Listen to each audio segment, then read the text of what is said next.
Across LC with your hosts, Jeff Alsman and Cody Zitman. Hello again, everyone, and welcome to another edition of the A to Z Across LC podcast. I'm Jeff Alsman. Cody Zitman, my co-host, is back in the saddle. I'm excited to see you, partner. It's been a little bit for you. I know it has. I missed you. We've had a couple of things happen that have kind of detoured our steady progress, and now we're back ready to get rolling. The new semester has started. We've got events that are picking up all over campus, and It's a busy time. it is busy time in athletics. I had to as write, well. prep notes. You brought your notes. You actually brought notes. I mean, when you have a month to prep, you're good. Plus, I heard Lim's producing our show today, so I want to be ready to go. He's actually here. Yeah, the legend is The here. legend So, is here. yeah. He's here. I don't. How's everyone? Oh, he is on camera. Yeah, there I am, he is. right there. Okay. Oh, I thought you were staying out for this. Hi. Well, you brought me up, so I had to come. He's not going to take an opportunity or miss an opportunity to get his face on there. Are you kidding me? That's true. He knows. That's true. That sells banners. Do you have a camera behind me, or do you have to turn around to that one? What's up? What's going on? Well, what do we got today? There's one event that I do want to talk about real quick. talk about it's it. a big one coming up on campus. Waterfest out Yep. around the lake and out in the grassy area up on the north side of campus coming last Friday of the month. And it's a big deal. About 900 middle school students, I think it is, that'll be out there. I would have went 1,000. Promote 1,000 people. So maybe we're going to add 100. There you go. Add 100, And I'm not 1.2 sure million. they're middle Just heard school it. now. They're I think they're in that Yeah. age group. But anyway, It's an awesome event. Keeps going up every year. It does keep going up, and they come out and, of course, the National Great Rivers Research Center kind of puts that on and spearheads all that. And there's tables all around with information. You can fish, you can canoe. It's a huge, big day and a big event. And we need to get volunteers for them because I've seen an email. We should say that right now. we still need more volunteers. Yep, they need volunteers. Well, go ahead, put a pitch out for volunteers. I guess you just did. Water Festival needs volunteers. That's it. That's all you got. Yeah, I just know they do. Hey, I'm letting my softball team know we're going to volunteer now on air. There you go. That'll help out a lot. But sounds like a really fun day and a very entertaining but educational day as well. So, I hope we have weather like we have the last week or so. It's going to be awesome. Yeah. You know what else is going on? No. KD Cup. KD Cup. It starts September 18th with KD Karaoke. KD Karaoke. That's a new event. That is a new event. So Doing explain how that works. Different. Yeah. People go up and sing karaoke. Well, I know that, but you're being a real smart aleck today. First of all, you told me ahead of time that we had some sweet guests. We do have some sweet and we're guests. congratulating a person. So I was like, okay, I got to be real. Even though you're just going to mess around now and then behave later on. Yes, that was what I was told. And Lim's producing us, and I got all these notes.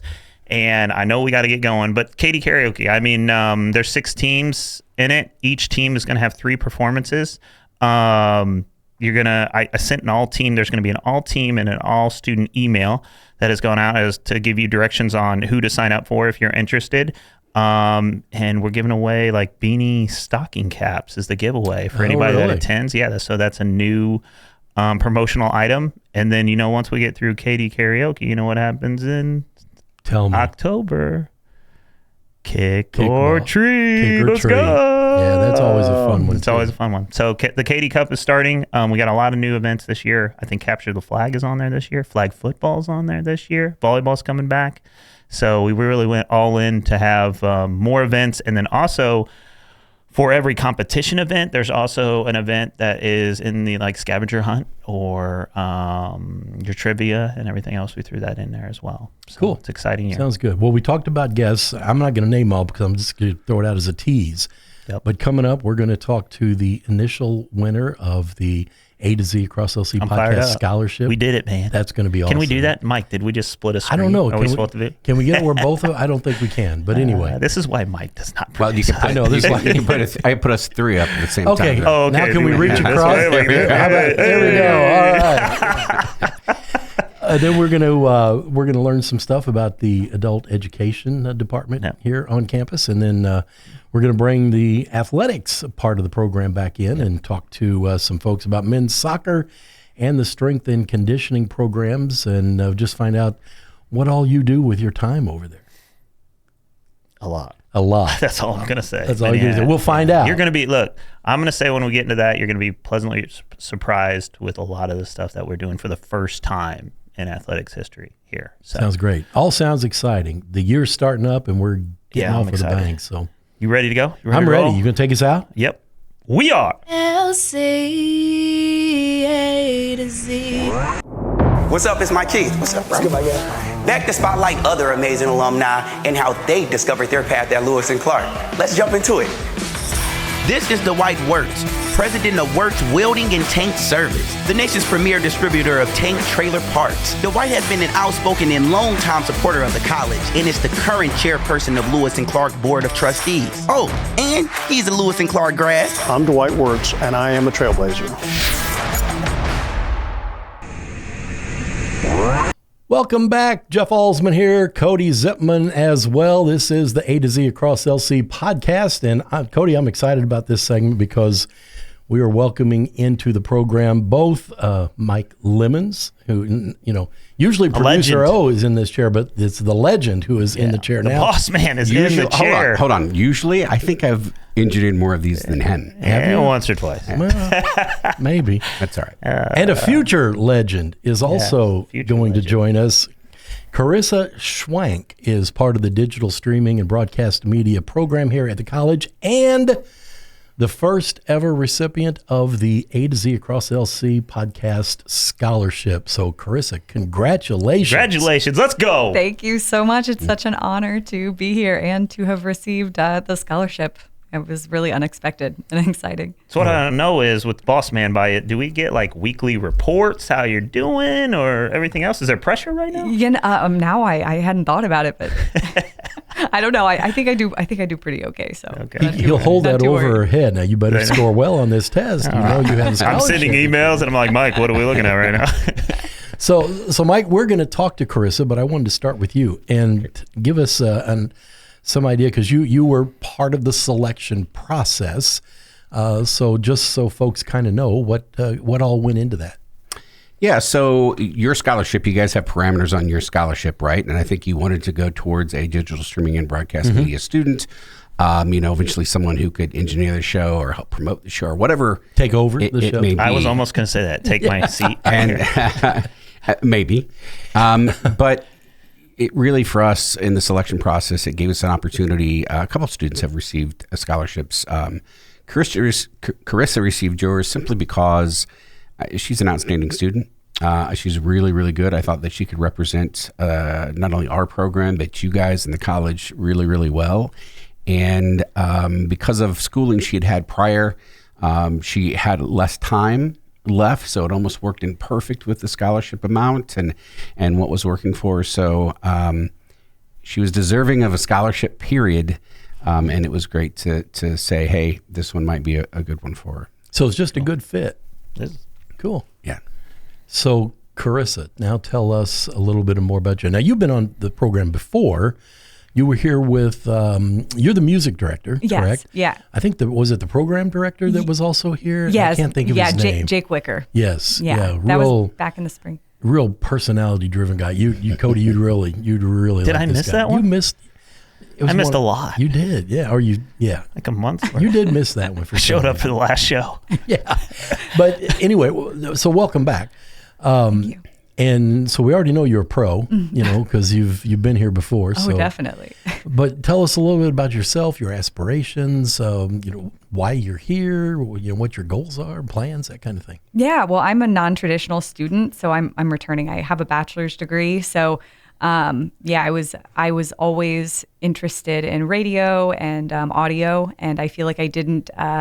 There wasn't as many opportunities for that when I got my bachelor's degree in mass communications. It was more, there's a lot of video. It was very video, a lot of writing in my prior education. So I was like, I'll take a couple classes over at Lewis and Clark. I've heard they have a good radio program, and that is kind of what brought me here. So it was actually really unexpected that I got a scholarship as a non-traditional student. But I'm really excited about it. I've always wanted to be in radio, but I've always just wanted to do something with my voice. I don't know. I like to talk.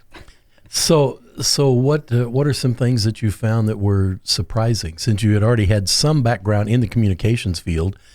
not necessarily in either radio or digital streaming, that sort of thing. But what have you found that is new or something that you didn't expect? I think what I find to be most unexpected is kind of within myself.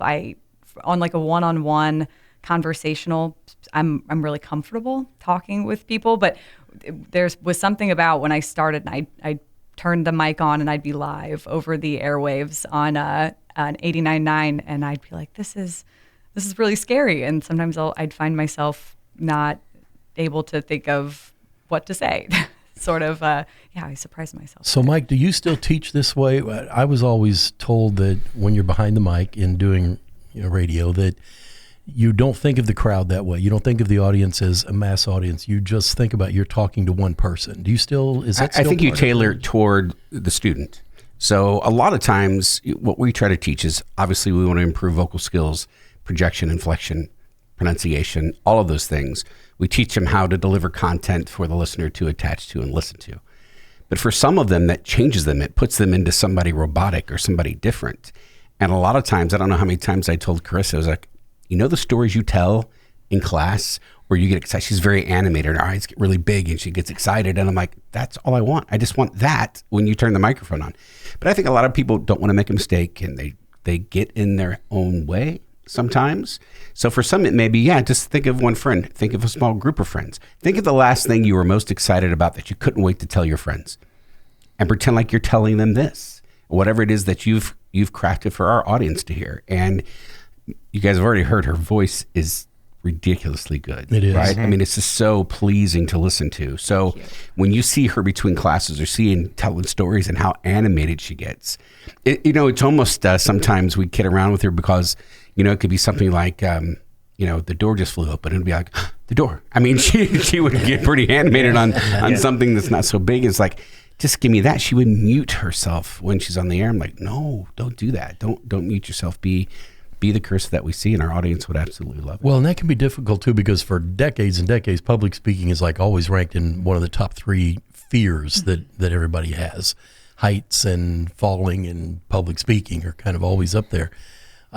I never had that, but I know just tons and tons of people that was a problem for. Well, us. And you may have had that on some level, right? Until you became the professional person. Maybe I tell everyone, it's preparation. You've thought about times when you haven't studied for a test and you go and you're freaking out because you haven't studied, but the times that you have studied and you're prepared, you can't wait to get in there and take it.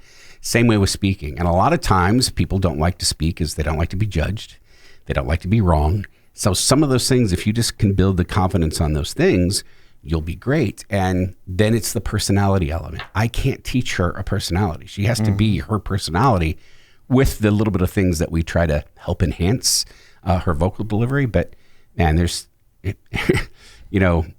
sometimes with students, it's more of a struggle. They want to get to a place where it's very hard for them to get to, and they don't have the tools. She has the tools. It's just, and lately when you listen to her now, it's night and day. You can hear the confidence. You can hear the confidence. You can hear this. I mean, she's really, really good.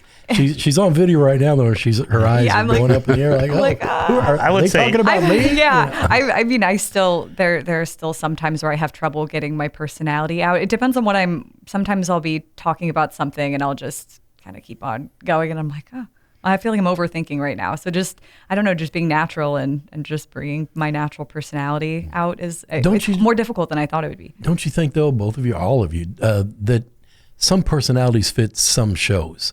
I could not hop into WLCA and in one of those segments in that format. My personality, I don't believe, would fit there. I would be very uncomfortable in that that particular place. And you might not be as comfortable somewhere else, but I tell them all the time, I'm not a big fan of country music. I'll tolerate it if it's on, but I have a feeling if I went on a country station tomorrow, you wouldn't know it. I think that I could go on because I know what the goal is. It's to sell the excitement of this artist that people like. No different than working at a retail store and having to stock the shelves. It may not be a product you like, but it's a product that you're presenting. So whatever that product is, understand your target audience. Who's the target? Make sure you try to speak to the target and entertain them. People tune to media to be entertained or informed or to get away from, their troubles. So be that person. but as your personality. It's called Air Personalities for a reason, and that's one thing we can't teach. We can just really try to enhance. Plus, like if we're in the business or whatever, if that person sits in those different opportunities, is that flexibility within their career so they can go back and say, hey, well, look, I wasn't comfortable in this area, but I did it here and I can do it here. And then I have that. I mean, is that a thing? Do you guys call it the business? You guys all seem to be in there like, I'm not. So is that beneficial, I'd say, being willing to take those positions? Yeah. But even not taking those positions, right? Yeah. If you become more confident in communicating, it can translate to the job you do as athletic director. Yeah. It could translate to somewhere else. So we had a reunion several years back, and students came back that had never really gone into media or had quit. Mm-hmm. And they were quick to tell me, they still showed up for the reunion and were quick to tell me that the skills they learned, the communicating skills they learned, helped them in career X or career Y. And I tell students the very first year class, the first day is, if you take nothing else from this class, improve your communication skills, because it can transfer everywhere else. Yeah, 100%.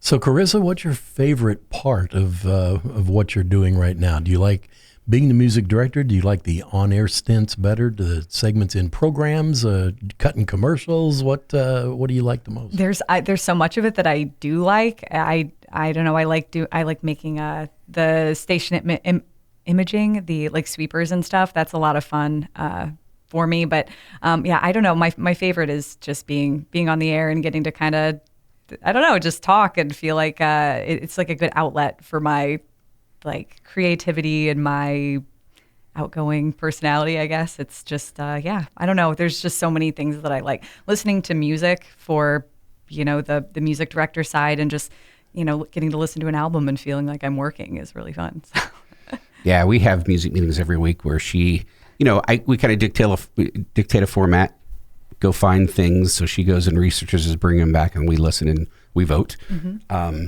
And then she determines where that goes into the system and how often it's played and things like that. So, but she has an ear for the music anyway. And in addition to her other skills, she has a strong knowledge of the music that's the foundation of what we play today. So she can tell you stuff from the 2000s and from the 90s, and that I think helps her in her role today. And this is all strategic, almost like recruiting, to keep the listeners? Everything is to keep the listeners. So everything is driven by your target audience. Who is your target? Ours for the college radio station is 18 to 24-year-olds primarily. Expanded 18 to 34-year-olds. It doesn't mean we don't have people outside of those ranges listening, but that's the goal. So everything that we do is to try to enhance that. Now, as we're spreading beyond radio and not using that just as a platform today, we had a video podcasting class, and we're creating video podcast on new music that we add, or a concert calendar of concerts coming to town. And what is that goal? It's to reach that same target audience, but on a different platform. Yeah, I think that's one of the things that is sort of difficult for me too. As a non-traditional student, I'm 30, so I technically fall just outside of the. She's 30. Well, I fall just. She's aging herself out, and she's just 30. Yeah. Well, I feel like compared to the target audience, I'm a little outside of that. So I feel like sometimes I'll be listening to something and I'm like, will this? So now you see why I would not be comfortable trying to do a segment or a stint on one of the shows on the college radio station. I think you do great. Oh, yeah. But Jeff, if you researched an artist, right? So one of the biggest bands, I guess one of the biggest bands we play right now is a band called Royal Otis. And if you were just to read about them, I tell students all the time, when you ad-lib, learn it, know it, make it your own. Don't just, because you'll try to remember skipped and forget it. Yeah. But I bet you could tell me the score of last night's football game, because you've taken the time to internalize that and know it. All this is new information you might not know. Learn it, know it, make it your own, and now you sound like an expert on Royal Otis and how you deliver this. So you're telling me you're willing to open up a slot for me? As long as you prep, man, and do your ad. That's good. Yeah. Me and Cody both. We should both come in and do a. I'm down. I know you would. I don't You'd be know. down for just about anything, wouldn't you? I would. I mean, it could be a new segment. You know how you do audience reactions all the time? You see those on YouTube, audience, where people are watching videos. Is we can play our new music for you, and you can react to that new music, or we can let the audience react to you introducing that music. Oh my gosh! Yeah. And you could reference it in your class and be like, "Hey, if there's a way that you don't do things, let's watch this guy right here." That whole list you have. But see, I think you could do it. I could, but everything you hit on is, I'm going to be very honest. Like, I am not comfortable in any public speaking role, and look at how many times I have to do it. No kidding. And so Always. that's probably why you hear me yell, "We are LC" all the time, because it gets me to probably a comfortable spot where, okay, I just got to not care and just go for it. And that pull down actually, all of the. yeah, because when you're sitting there and all the energy's built up, I was like, God, I got to get this over with. Here we go. And then I go out to the crowd. Like, I'm okay in that area because I can move. But man, you put me at a podium or anything else, like, you could probably hear it in my voice. I'm not very good with that. So, which is probably this platform why I'm okay with it. I'm comfortable with you guys. I'm glad you said comfortable. Yeah, me too. It's comfortable. So I guess we'll wrap things up here shortly. But where do you hope this takes you? I would just, I don't know. It would be awesome to be working at a radio station, just about anywhere. I don't know. I don't have like a specific place in mind, but just somewhere where I can talk. I mean, even I feel like talk radio or news, anything. Really. Do you prefer that kind of feeling over the music? Or? I don't know. I really don't know. I have a background in newspapers too, so I news writing is kind of a familiar area. So yeah, I don't know. Ever thought about your own podcast? To be determined. I was almost going to ask that. I did a little one in college with a friend of mine. We just did it for fun. We didn't promote it anywhere. It was just for practice. And now I listen back. I'm like, this was really embarrassing. Like, I hope nobody ever finds this. But yeah, I have thought about it. And maybe one day. I don't know what I'd talk about, but. Well, you're an expert at taking us out, expert communicator. So I know you already know the "we are" thing. So we want to congratulate you again on getting the scholarship. Thank you so much. It means so much to me to have gotten it. So. And to be the first, you can always say you were the very first. Aw. So how about that? Yeah. And you'll have to keep us posted on how things go, and because Cody's going to be chechecking up on you, make sure your grades are good and all that. There'll be emails weekly. I'm a big data guy. I'll be on my toes. I'll just use it overhead going, I'm going to email Cody. I suspect great things are ahead. I do too. That's what I believe. I sense it. You're going to really make it. so. Remember us when you do. Yes. Thank you. You can. You know what? You can return the favor by having us on your first show. Oh. You know what? Deal. The first one? Does it really have to be the first one? Well, the 101st one. It can be like a celebration. She probably wants to make a better first impression. right, Maybe not the first one. Does she have to actually publish it? Or can she just she shoot could it? fake it, I suppose. Just a mock show. Yeah. So. Anyway, congratulations. You've been an absolute joy and pleasure to have in class and to be around and to meet with. And I'm excited for where this takes you. Thank you so much. Yeah. It's feelings mutual. Wish you all the best. Now take us out. We are. LC A to Z. What's up? It's my kid. What's up, bro? Back to spotlight other amazing alumni and how they discovered their path at Lewis and Clark. Let's jump into it. This is Libby Coots. Libby was a math major who graduated from Lewis and Clark in 2010. She's a math teacher and the girls golf coach at Edwardsville High School. She even has her LC diploma in her classroom and always tells her students how life-changing Lewis and Clark was for her. I'm Libby Coots, and I'm a trailblazer. Welcome back to the A to Z Across LC podcast. I'm Jeff Alsman. My co-host Cody Zipman is back in the chair with us again today. And we have Jill Dupy and Val Harris for this segment. We're going to be talking about all things adult education. Ladies, thanks for being on the podcast. Thanks for having us. Yes, thank you. So tell us what kind of exciting things are going on. When I just say adult education, I mean, that's a very big umbrella or a big blanket I'm throwing across things. So it is. And what we do is a little bit less broad than that. But we do a lot of things. You do a lot of things. We do. I know you do. We're in meetings all the time. Tell it all. This is where you're promoting it. Promote it, Val. Well, the cool thing is, to this very day when we're recording is International Literacy Day, September 8th. And it's like the 58th annual. And it's international, like the title. So, and literacy means a lot of things to a lot of people.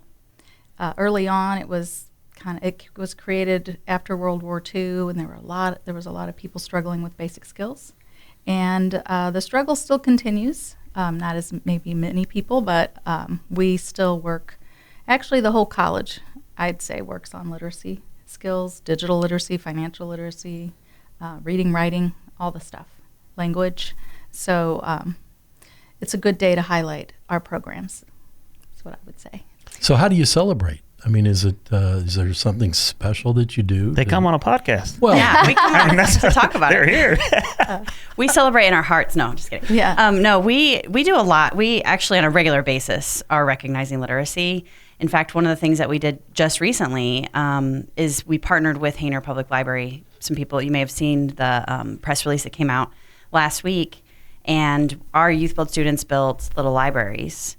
And they are little art and little book libraries. So we do a lot of things within the community to recognize literacy and promote literacy opportunities. Can you talk about just those projects? Because you guys do a lot of that. Whether it's a lot of things in the community. Yeah, and College for Life, the benches show up, and that came from you guys, right? Mm-hmm. Like, I mean, you redo the houses. Like, talk about all those things that you do, because it literally is learning with building items, like in firsthand. So. For sure. Youth Build is one of our really cool efforts. And so the majority, not everybody, because we also have some trainings that are sort of adult education adjacent, I would say, and clean energy. But today we're focusing on adult education. And the vast majority of our students didn't finish high school in the traditional way. And we have a lot of different programs that help get them across that finish line. And Youth Build is one of those, so they come back, work on their high school diploma. They also get lots of training in mostly construction, although there are other avenues as well. And that training goes out into the community. They learn with real life projects. And that's just one of the ways that people learn best. And they get to see it's just life-changing to see that I built this house. It's still standing. Now there's a family living in there that might not have had a home if we wouldn't have helped with it. And building little libraries, and they see their libraries in the community. Oh my gosh, I had one and it left me. Oh, right now we're working on a cool project with the Village of Godfrey. We're helping them with their dog agility things. Course. Yeah, dog.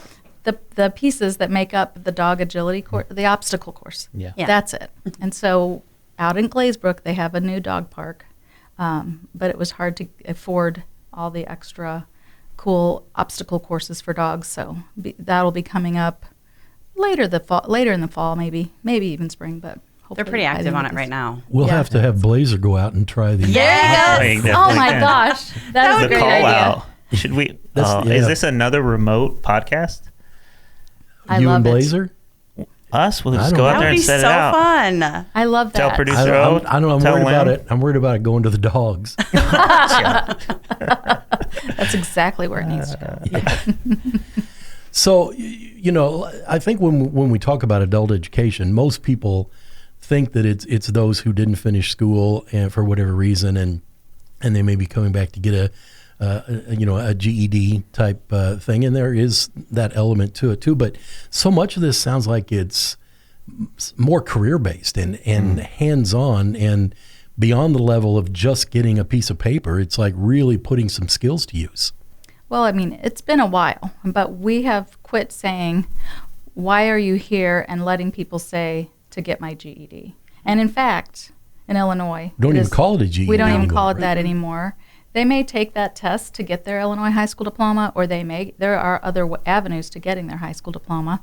But we know that people are wanting that for some other reason. So they're motivated by the thing that it gets them, the work, the going to college, the skills, and so that they can do the thing that they need that high school diploma for. So we've been really trying to build our programming around meeting those needs as well. Mm-hmm. So I think that's what you're trying to say. Yeah, is there a wide age range between the students? I would think you could have anybody from 18 to 80, maybe. Yeah. I don't know. I mean, yeah. We do have a range. So when we have our high school graduation in June every year, which is by far, I would say, is it fair to say it's all of the staff's favorite night of the year? It's our favorite night. So we have students that walk across that stage that are grandparents. So I mean, as Val was saying, one of the things that I think is important is that some people come because they want to increase their math or literacy skills, and they just want to read books to their kids or communicate better in their workplace. So yes, there's a huge age range and a lot of motivations, like she said, for why people come back to get their high school diploma. We had a young woman recently, and I'm not going to say her name because she's going to be a college student, and I don't, want to. Oh my gosh, yes. I know who you're talking about. She was a youth build student back in like 2006, and she had taken 1 or 2 tests, and then she kind of, life got in the way, and she took a little pause, and she just came back and finished her math test, which was the last Friday. one that a lot of people struggle with, and she finished it, and she's wanting to get started in college. You should have seen her beaming on Friday when she came into my office. It's the most amazing feeling. Yeah, because you're providing opportunity to people that before life took away opportunity. So literally and this is why I'm so proud of you guys, and I'm happy that you're on today, just because you provide opportunity for them to have more opportunities after they finish your program. Yeah. Which is all really higher education. That's all we should be That's what we do. about. Yeah, that's what we do. We change lives here. And moments to be proud of 100%. and to celebrate. And those things then turn into stories that they tell their grandkids. And then so it perpetuates, that those, you're kind of making little snapshots in time, little memory moments for a lot of these folks as well. Yeah, and this young woman she's had a life, and she is ready to touch other young people who were in a similar place that she was. She wants to go into some kind of, maybe, I don't know, she'll go through a criminal justice or human services path to be able to reach out and help others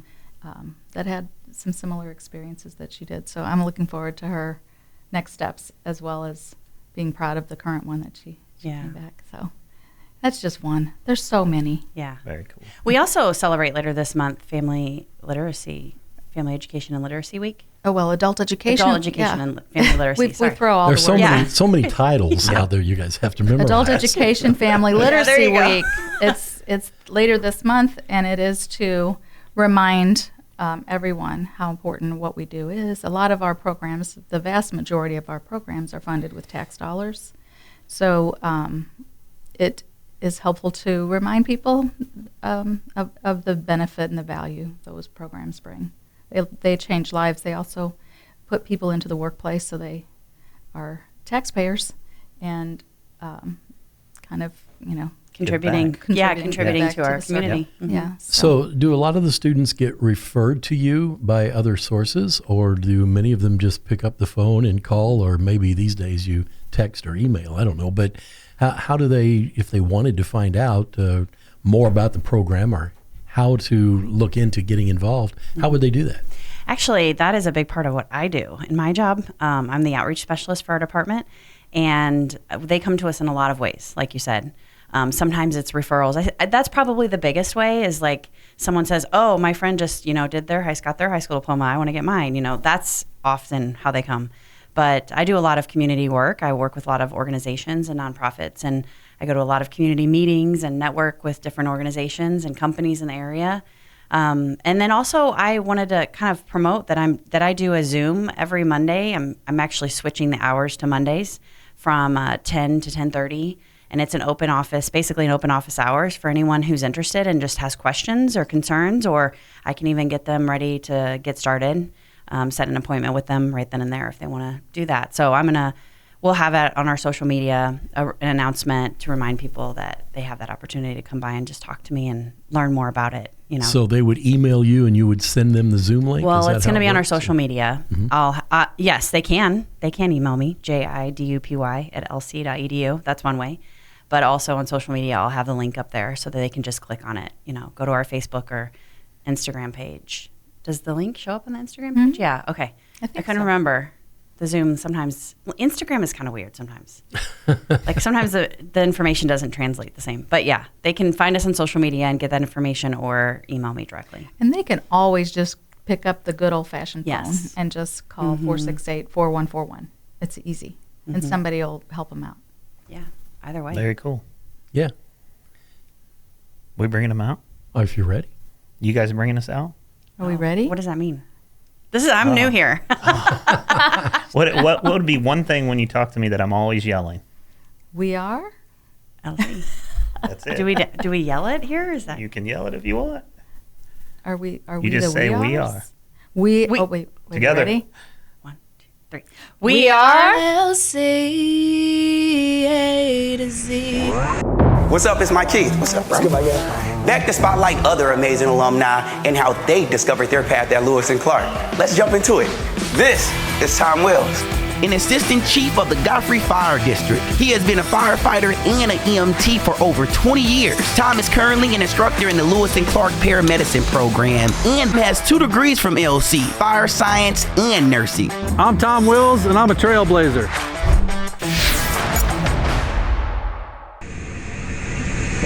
Welcome back to the A to Z Across LC podcast. Jeff Alsman here, Cody Zipman as well. And it's time for us to turn our attention to the athletics department. And we have with us Dustin Duncan, who is in charge of, I just call him Mr. Atlas. He's in charge of all the strength and conditioning for all the programs here on the campus. And then we also have our men's soccer coach with us as well, John Dunn. You just call him Dunner, I think. Dunner. Dunner. DD Yeah. Dunner. DD and Dunner. Well, 16th in the nation, I think, right? We moved up to 11 last week. Wow, up to 11. Welcome, Let's guys, go. by the way. Welcome thank to you. the podcast. Thanks for having us. So where do you want to start? You've kind of already opened the door with soccer here and just knocking on the door for the top 10. Yeah, I mean, we've had a really tough strength of schedule. We've played top teams. We played 3 teams in the top 20, 2 in the top 10. So I think that was represented in our ranking, more so than our results. I think that strength of schedule was what was represented. So, we just came off a tough one last weekend to Barton, number 9 in the country. We went up there. I thought we played fairly well, but we just, we've got to learn to be a bit more mature, and I think we'll be just fine going forward this season. But yeah, we just got a little bit to go. Are you surprised? That's not the right word. Usually it takes a little longer in the season before the rankings kind of fall into place and you guys get into the top 10 and keep moving up. Are you kind of ahead of the game this year? Do you feel like you're farther along than in past years or anything? No, I don't give any stock to the rankings at this point in the season regardless. I think it's too early. I don't think it was representative at all, really. I think you'll see a lot of changes.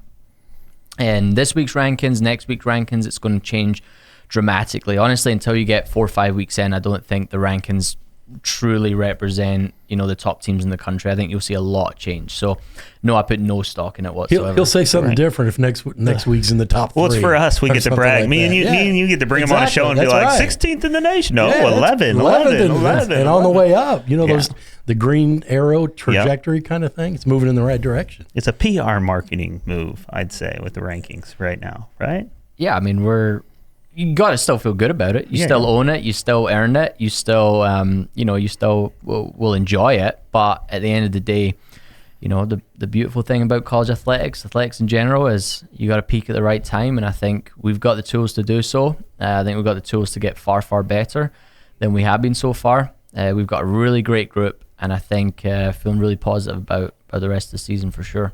And we're always promoting the department. So it was John's idea to implement the March to the Field or the March to the Competition or whatever we have this year. So we did that, where the whole student body gets together and basically marches to a competition that we identify, and we've done 2 with those.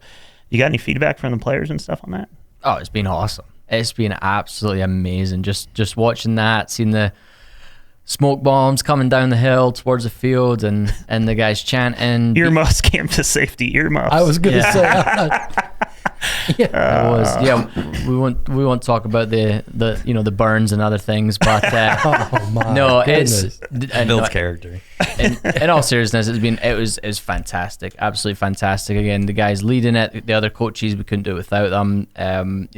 Coach Moore, women's basketball coach, the energy on that side was electric. He definitely brought his personality to it, and others helping out as well. But no, the guys absolutely loved it. Have you had any comments from the opposing coaches or anything like, wow, this is becoming a tough place to play? I mean, we've had multiples of comments. I mean, we had comments from, just my wife was in the stands and the opposing fans said things, opposing coaches have said positive things, just great feedback all around. So that's been a big part as far as on the AD. I've gotten texts both times that we've done it that they've, whether it's fans or the opposing team, they've sent a message to Alex or Sammy Ersch, our compliance officer, who was on the march, and they said, does this happen every game? I wish we did this at our place. You're in the right area. So enlighten me here. So is this just for the student body, or can community members come and be part of the march to the field? Yeah, anybody can come. We just started it literally this year, and it was part of our athletic orientations in the first week, where we were all together. 200 people together, 10 straight days. Yep. And so we started there and just got it out. Now we identified the next one is volleyball comes home for their first. They've been on a road for a long time, and we're going to gather and march through campus and then end up at Riverbend. So anybody can come and join. Yeah, march to the arena. So I'm guessing that Dustin probably wants to make sure that everybody that tries this is in good physical condition. And look at that segue. Look at you. You're like a pro over there. You've been doing this for a while. We've been off for a little bit. But I have been doing it for a while. The transition was impeccable. Let's go. So Dustin, you get to make sure all these guys are in the best possible shape they can be in, as far as strength and agility and flexibility and all those things that I'm not. So tell us, what's that like? You do a lot of your hardest work at about 6 o'clock in the morning, I'm thinking, right? It's early. Going back to what Dunn said, was trying to get all the athletes to peak at the right time. And that's what I try to do on a daily basis. So obviously key thing is trying to prevent injury, right? But the way how training is structured is working hard up front in preseason, getting them built up, the muscle, the agility, the speed, strength, all the size and whatnot. Getting them to where we have games coming up is we really want to have them peak towards game time. So that's why we do all the hard work in the off season, because that way whenever they gets to end season, then they're not necessarily more in a recovery. It's more of just a maintenance of what we have built and gained in the off season. And then when it comes to game time, that they're in their tip-top shape. So that's what we try to do our best at. Yeah, and go ahead. I want to brag on them a little bit, because we changed something, right? So we're into year 3 in athletics of the retool, and year 3 was big to where, we look at the gear side of things that we've across all sports. So our kids are now in strength and conditioning uniforms. But not only that, it's the first year of testing and data. So because Dustin is a full-time strength and conditioning coach now, for the first time ever in the history of LC up front, we've tested all 200 athletes. And if you could just talk a little bit on that, on what our plan is as far as up front, winter, and the end of just that testing process. Yeah, so what we've been doing is testing. It's all going to be specific to that certain sport on what they need for their testing. For soccer, for instance, we did broad jump, we've done vertical, we've done the beep test, right? Was it beep test? It was the yo-yo for yeah. Yo-yo, and then beep test for JV, for women's soccer. And so, we're trying to keep it specific to their sport for what they physically need. So soccer being lower body explosive power. They have to be explosive off the ball, to the ball. And golf checking their lower body power, the full body explosive power, just for examples for like that. And so what we're doing is, obviously within the data in the field of athletics now, is everything's data driven. Everything needs to be more technical with what we're doing. And so doing data is what every college in America is doing. And that's the only way we're going to be able to keep up and give our athletes the best college athletic experience possible, is to make sure that they're performing and best. And what I'm actually doing, and what I'm paid to do, right, is actually working. So if their data is not showing that they're improving, well, I can self-reflect as, okay, is what I'm doing and prescribing not for them working? Are they not eating correctly? Are they not doing stuff correctly outside of the weight room? Are they not lifting correctly? Are they not adhering to the program like they should to be able to perform better every time we test, or even every day that they come in?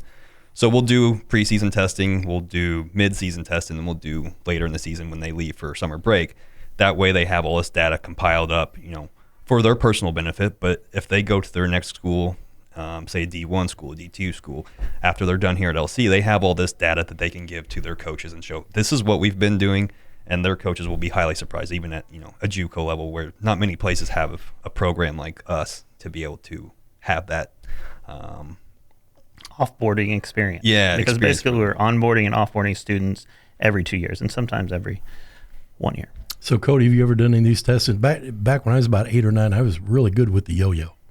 A little bit different, a little bit different. Yeah, a little bit different. I think we're in a different area. I did do testing at my 4-year. That was the first thing. It kind of surprised me. I'd never experienced that before. But that was the first day, all kinds of testing up front. And then they basically, based off that testing, it was a percentage base of growth that you had to have throughout the year. Can you kind of pinpoint if you see something in the data that isn't up to par where you think it should be? Can you pretty much nail down the reason for that, or could there be a number of things that? It all depends on person to person, right? So everybody has different goals and needs that they go through. So we go through like a needs analysis. Certain people need more lower body explosive. Some people need more lower body strength in general. And so that's what we really try to nail down with the testing and seeing from this testing, who needs to improve from what, all right? And so that's what we structure the plan. And so with every athlete that comes through, yeah, the workouts are going to be specific for their team, but each person's getting their individualized specific plan for them. So you're not going to be lifting the same weight as Cody. You're not going to be lifting the same weight as Dunn, or you're not going to be doing you'll be doing some of the similar exercises, but some are going to be different because you need different needs with it. More targeted exercises for you, yeah. And so that's what we mainly work on. Which I want to brag on the program. Again, year 3, this is big for us because it's simply, it's a completely change of pace or mindset. You can even go in, and he touched a little bit on the nutrition side, and I got Coach Dunn's involved in this, Coach Jenna Brown, and I think Justin Bernay as well. They've pivoted even to the meals that we get. It's not old school where, hey, here's your $5, $7 and go buy McDonald's. They've looked at it as it's time to fuel the bodies of our athletes, and that coincides with him testing that. So there's a lot of plus as far as what would be the word, modernizing? Yes. Mm-hmm. You know me with words. I do. Anyways, ad-libbing. Yes. So that's the one I was trying to think I had to of. throw that in there. Hopefully people are laughing at that. So anyways, it's encouraging to see. I get most excited for this because I see them working, and that's really, where me is promotion, go out and fundraise and do all this. So I get back and see the team bringing us up to a different level, and that's encouraging. So Dunner, can I call you Dunner, or is only Cody can call you Dunner? Is that? I guess a free for all at this point. So what do you got coming up that's real exciting? Some big games you want folks to pack the bleachers for? Yeah, this Saturday, tomorrow as the podcast comes out, Indian Hills, at time of recording, they're number 2 in the country. They may be number 1 in the country by the time they come here on Saturday. I smell an upset. So are you guaranteeing that? I don't know if I can guarantee it or not, but should I guarantee it? No. He's got my back, just in case. No, we feel good. We feel really confident. I've not seen a team this year that I don't think we can compete with. I don't think we can beat. I've not seen a single team. And that, the record doesn't reflect it right now. It's just been small moments in games. But honestly, we've had, more of the ball than our opponents in every single game. We've had more territory than our opponents. All the analytics, the breakdowns, the other stuff that the fundraising supports and that's given us to be able to help support our athletes is all, is in our favor. But the one that's important at the end of the day is that scoreline after 90 minutes, and we've not quite hit the marks yet, but we feel really good about playing any team at the moment. Respect Indian Hills, we've watched them. Really excited for the game, but that's going to be a big one. Glazebrook, 2:00. Looking forward to it. Sounds exciting, doesn't it? It's in. They're skilled. You're not doing a walk to Glazebrook, are you? I don't. So basically, I don't think we've identified that one in here. Really, tell you the truth, we're having an athletics team meeting right now of our next march to the field, and so he says that. So I'm like, that's the next one. Maybe we should identify. That'd be. Almost every other weekend he plays a ranked opponent. That's the thing about his schedule, and that's another thing that's changed that I say about the coaches. Like, if you're a student athlete, you want to play at a place or be at a place. Like these guys, they're scheduling. There's no cupcake. Yep. They're scheduling who is the best in the country, and can we somehow get to them to play them or have them come here? And if you're setting up as far as wanting to be a competitor, that's the program you want to be in. Well, like you say, it gives you an idea of where we are now and how close we are to where we might want to be, and maybe we find out we're even better than we thought we were. Yeah. I think we'll surprise a few. I think if a team makes a mistake of just looking at our results, I think we might surprise a few. We're closer than our results show, I think. Yeah. Well, thanks, guys, for being with us and giving us some of your time. I know you're going to fly right off to training. I almost called it practice, to training. And so good luck on the game Saturday. And you guys want to give us a we are on the way out? Wait a minute. Before we can do that, can I say one more thing? Sure. You're going to brag again, aren't you? I'm not going to brag, but I am going to say back to Dunk before we go. He created a 52-week program for all team members across campus. And, every year it's almost KD Cup time, right? We're getting ready to start that. Well, part of that KD Cup is joining the wellness program that we have on campus that is basically for faculty, staff, and students. You have access to the team member gym, the pool, and also the tennis courts. Dustin has created a program that you can use free of charge, 52 weeks, if you're into training and all that, and you can reference him if you need anything at all. So just contact Dustin, and he'll take care of that for you. Sure, yeah, and everything that's on that plan is catered to the gym in Hathaway. So I went over to Hathaway. Obviously, I knew the equipment that was in there, but making it specific for that because, all the classes that I've even taught to is people are, I wouldn't say everybody's scared of exercise, but I think just most people don't really know what they need to do, which kind of scares them away from the gym. And exercise is already as scary as it is, especially if you go to a big gym like Planet Fitness or Club Fitness or Gold's or whatever. But all those gyms, if you want to buy a banner, you can send me an email at czipman@lc.edu. You just don't have to do as much as what people really think or expect you have to do, right? And still get results. CDC, ASCSM, all these accreditation businesses and whatnot that they just, 30 minutes of walking. And we did this for athletics. Is 30 minutes of walking a day is where you're going to cut your cardiovascular risk of disease in half. So just getting people to move more, like literally just move more and sit less was always my motto as teaching. And just get up and move, and you're just going to help yourself out so much more. And so that's why we created that plan over there, and just doing a little bit of cardio, a little bit of resistance training, and just healthier overall with helping the school out. Cool. Cody, I'll let you help these guys take us out. We are LC LC-A2Z.